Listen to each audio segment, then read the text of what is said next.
Salut à tous, j'espère que vous allez super bien. Aujourd'hui on se retrouve pour la nouvelle recette de la tarte aux fraises. Alors du coup pour la tarte aux fraises, on va commencer par le sablé breton. Donc le sablé breton c'est très simple. Salut à tous, c'est le pâtissier. Alors il se peut que pendant le mélange, j'ai pas mis les ingrédients dans le bon ordre. Alors du coup, il suffira juste de suivre ma petite voix off. Dans tous les cas, c'est un mélange de pâtes, donc ça ne va pas changer grand chose. Mais du coup, pour faire simple, il faut tout simplement mélanger le sucre avec le beurre. Attention à ce que le beurre s'incorpore bien au sucre. Une fois qu'il est bien incorporé, vous ajoutez les jaunes afin d'effectuer une émulsion. Une fois que les jaunes sont un petit peu mélangés, parce qu'en effet, les jaunes ne se mélangent pas entièrement avec le beurre, ajoutez tout simplement les poudres. Donc la farine, la levure, le sel et la vanille en poudre. Et je ne parle pas de sucre vanillé. Et une fois que vous avez mélangé tout ça, faites attention de ne pas trop mélanger afin de ne pas trop donner de corps à votre pâte. Encore désolé, mais sur le site, promis, c'est expliqué correctement.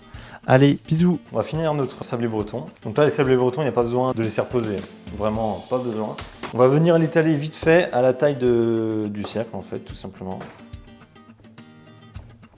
Alors franchement, vous pouvez prendre un rouleau, mais bon, sablé breton. Donc là, les grosso merdo étalés. Et on va le mettre en cuisson, donc c'est la base de la tarte aux fraises justement. Hop. Je garde mon 180 degrés, j'adore mon poulet biscuit. Et après, on va le mettre déjà pendant un quart d'heure. Alors du coup, maintenant le breton, il est cuit. Donc on va le sortir du four tranquillement. Hop, avant de pouvoir l'utiliser. Donc vous voyez, pour qu'il soit cuit, il faut juste qu'il soit bien doré sur le dessus. Et puis après, bah voilà, vous le laissez reposer, il va refroidir et puis il va durcir. Et puis voilà, à tout à l'heure. Alors du coup là on va faire la crème pâtissière pour la tarte aux fraises. Il va vous falloir justement des jaunes. À l'intérieur il y a sucre, maïzena et farine. Et là il y a la crème, le lait et la vanille qui est infusée une nuit. Donc c'est à dire que hier j'ai fait ma pesée lait crème avec la gousse de vanille. Donc là je vais venir bien récupérer justement tous les grains de vanille. Et après la gousse on ne la jette pas, il faut la laver et la mettre à sécher au four. 50 degrés pendant jusqu'à ce qu'elle soit sec. Et comme ça, vous pouvez la mixer, en faire la poudre de vanille. Et ça peut se mettre dans des préparations comme la guimauve, pâte sucrée, tous des trucs comme ça, ou dans des chantilly. Du coup, dans la casserole, on met la crème avec la vanille, justement, qu'on va mettre à chauffer, donc à bouillir même, qu'on va mettre à bouillir. Hop. Là, on mélange les poudres.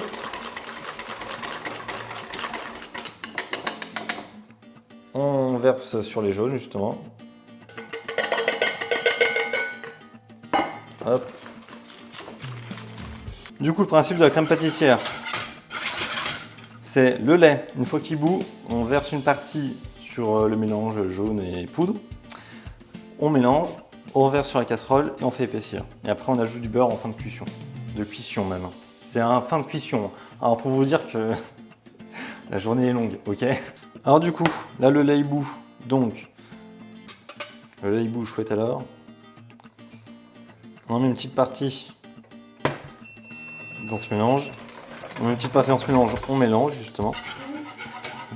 Ensuite, hors du feu, on ajoute justement tout ça. On vient racler, corner. Et ensuite, là on vient faire épaissir justement tout le temps en mélangeant sur le feu. Donc, généralement, en 1 minute, ça épaissit. Après, ça dépend de la quantité que vous avez, mais si votre lait était bien chaud,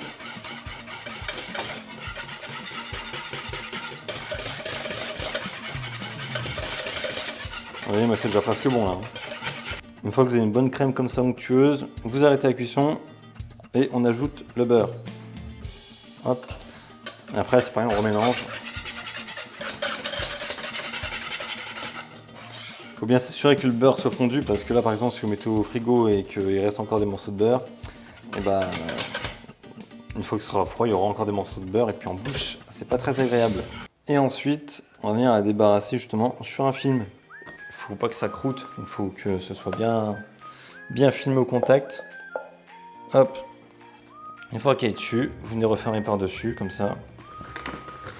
Et après vous mettez au frigo jusqu'à complet refroidissement. Alors du coup pour la tarte aux fraises, vous reprenez votre sablé breton qui a cuit, qui a bien refroidi, regardez, hop. Vous reprenez aussi votre crème pâtissière que vous mettez au robot, ou sinon ça va être à la main, à la palette, et vous la faites tourner un petit peu. En fait ça va faire revenir et ça va l'assouplir, la rendre plus crémeuse et plus maniable en fait, pour pocher. Celle-là elle est un peu élastique de base.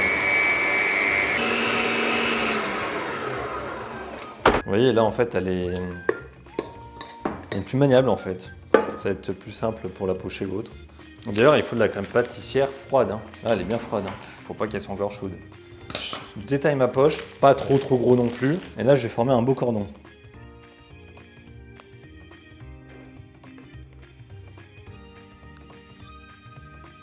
Hop. Après, s'il n'est pas parfaitement rond, j'ai envie de vous dire, c'est vraiment pas grave. Hein.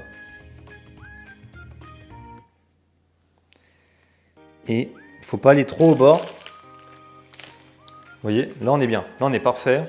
Et il faut être bien généreux quand même en crème, il ne faut pas hésiter à avoir un beau niveau. Voilà ce qui me reste, j'y garde, je verrai si je refais un autre étage ou autre. Alors après pour la tarte aux fraises, il y a vraiment 20, même 25 000 façons de les faire. Donc là il faut essayer quand même d'avoir des belles fraises au max. Donc là vous pouvez y aller parce que ça en prend quand même pas mal des fraises.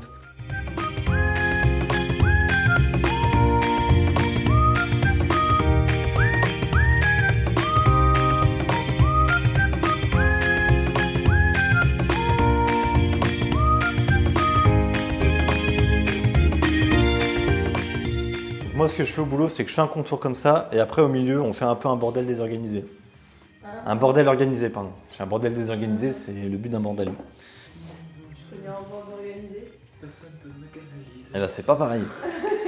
Mais alors, j'en sais rien, genre, j'ai récupéré ce genre de rondelles parce que bah, j'ai dû couper des fraises vu qu'elles étaient trop grandes. On peut très bien les foutre comme ça. Après, c'est des... Ou alors les couper. Donc là, tac. Foutre ça comme ça. Là, il faut essayer de prendre des fraises allongées pour faire ça. Pas avoir peur de bien les mettre. Et toujours dans le même sens. Donc, si vous décidez que la tarte va être vue comme ça, il faut faire la décoration en fonction de ça, quoi. Hop.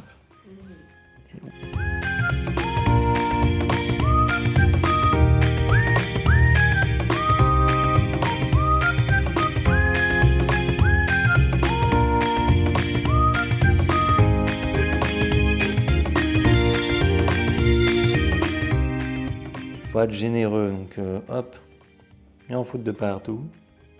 Les fraises, viens en foutre des fraises de partout. La tarte aux fraises est presque finie.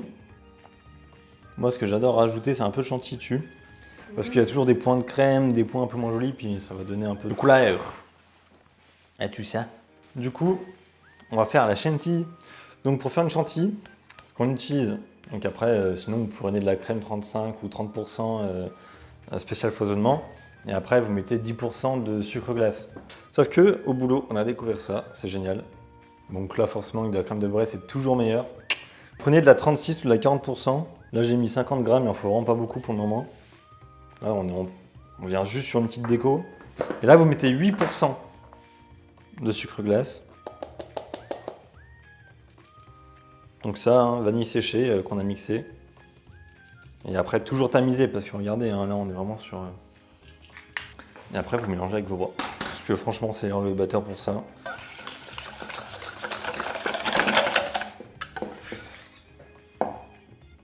Autant que ça m'a pris, tu viens de chantilly. Donc j'ai pris une petite douille cannelée. Alors douille unie, ça marche aussi. Cette taille-là, bon, c'est pas trop mal. Alors après d'utiliser cette crème-là, elle aura beaucoup plus le goût de j'ai envie de dire fromage blanc.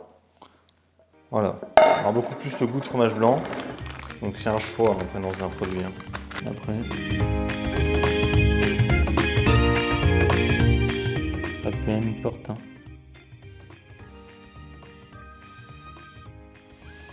Du coup la tarte aux fraises est maintenant finie. Donc bon après voilà, hein. Vous la finissez comme vous le souhaitez. Régalez-vous bien. Dans tous les cas, il n'y a pas de doute là-dessus. Si vous avez des bonnes fraises, elle va être excellente. Et puis moi j'ai envie de vous dire, likez, partagez, commentez la vidéo. Si vous faites les recettes, vous pouvez nous les envoyer sur les réseaux. Et puis vous pouvez aussi rejoindre l'association. Donc toutes les informations sont en description. Lien du site. Portez-vous bien, nous on va aller bouffer ça. Et bye bye.